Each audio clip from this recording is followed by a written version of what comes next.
السلام عليكم. لا تنسوا الاعجاب بالفيديو والاشتراك في القناة تشجيعا لنا لنستمر بنشر المزيد ان شاء الله. السلام عليكم ورحمة الله وبركاته. أهلا بكم مع موعد مباراة الأهلي القادمة مع اتحاد العاصمة الجزائري في مباراة كأس السوبر الأفريقي لعام 2023 والقنوات الناقلة، وإليكم تفاصيل هذه المباراة ولكن بعد هذا الفاصل.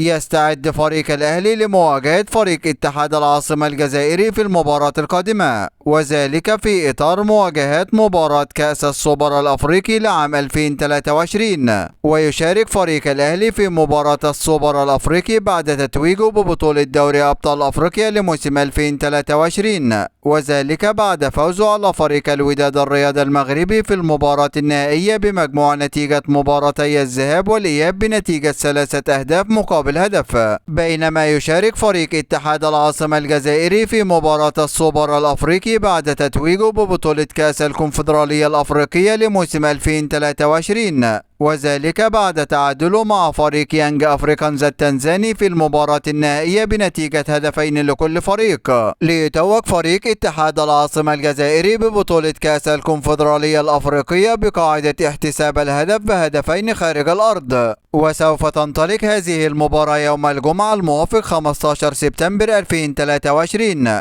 15/9/2023 في تمام الساعة 8 مساء بتوقيت تونس والمغرب والجزائر، 9 مساء بتوقيت السودان وليبيا وفلسطين، 10 مساء بتوقيت مصر والسعودية وقطر والعراق واليمن وسوريا، 11 مساء بتوقيت الإمارات وعمان. وسوف تقام هذه المباراة على ملعب مدينة الملك فهد الرياضية بمدينة الطائف السعودية، وسوف تنقل هذه المباراة عبر قناة بي إن سبورت. هذا كل ما لدينا عن موعد المباراة، وانتظرونا في موعد مباريات قادمة بإذن الله تعالى، ولا تنسوا دعم الفيديو بلايك والاشتراك في القناة وتوقع نتيجة المباراة في التعليقات أسفل الفيديو. دمتم في أمان الله، والسلام عليكم ورحمة الله وبركاته.